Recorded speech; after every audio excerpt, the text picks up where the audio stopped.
अमरावती जिल्ह्यातील रहिमापूर पोलीस ठाण्याच्या हद्दीत अल्पवयीन मुलीचा विनयभंग. पोस्को अंतर्गत गुन्हा दाखल, 4 अल्पवयीन आरोपी ताब्यात. याबाबत सविस्तर वृत्त असे की अंजनगाव सुरजी दिनांक 30 बाहेरगावी शिक्षण घेत असलेल्या 14 वर्षीय जुळ्या बहिणींचा पाठलाग करून एकाने हात धरून विनयभंग केल्याची गंभीर घटना रहिमापूर पोलीस स्टेशन अंतर्गत विहीगाव येथे घडली आहे. या प्रकरणी पीडित मुलीच्या तक्रारीवरून रहिमापूर पोलिसांनी पोस्को कायद्याअंतर्गत गुन्हा दाखल करत 4ही अल्पवयीन आरोपींना ताब्यात घेतलं आहे. उन्हाळ्याच्या सुट्टीसाठी गावी आलेल्या जुळ्या बहिणी जेवणानंतर दिनांक 29 रोजी रात्री 8:30 वाजण्याच्या सुमारास विहीगाव फाट्याकडे फिरण्यासाठी गेल्या होत्या.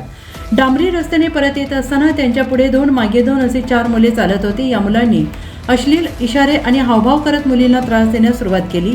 घाबरलेल्या बहिणींनी मध्येच लागणाऱ्या काकांच्या घरी थांबून काही वेळ थांबण्याचा प्रयत्न केला, मात्र उर्दू शाळेजवळ 4 मुले त्यांची वाट पाहत थांबलेली दिसली.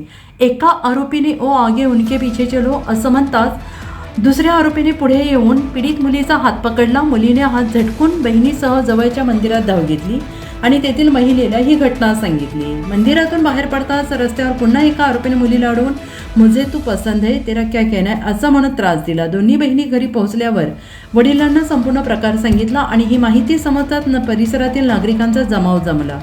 रहिमापूर चिंचोली पोलिसांनी तात्काळ हस्तक्षेप करून दोन्ही बाजूच्या जमावाला शांत केले. 4ही अल्पवयीन आरोपींना ताब्यात घेतलं.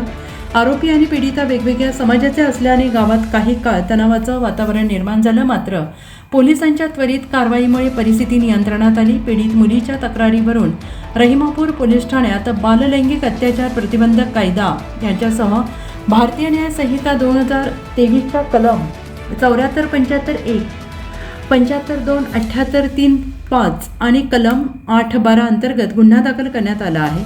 ठाणेदार अनंत वडतकर यांच्या मार्गदर्शनाखाली पोलिसांनी तपास सुरू केला आहे. जिल्हा प्रतिनिधी कैलास वाकपांजर. बाकी इथं उपस्थित सर्व प्रतिष्ठित मंडळी, सर्व आदरणीय लोक आहेत आणि सर्व गावातील गुण्यागोविंदाने राहणारे लोक आहेत. म्हणूनच हे आजचा हा पूर्ण आपण सरांना माहिती होती पार्श्वभूमी ही गावाची का गाव कसं आहे, म्हणूनच साहेबांनी ही शांतता कमिटीची मीटिंग घेऊन आपल्याला सर्वांना संबोधित केलं आहे. आता त्याचा आपण त्याच पद्धतीने जर वागण्याचा प्रयत्न केला तर निश्चितच त्यातून चांगलंच काहीतरी निघेल असं मी साहेबांना सांगू इच्छितो. धन्यवाद.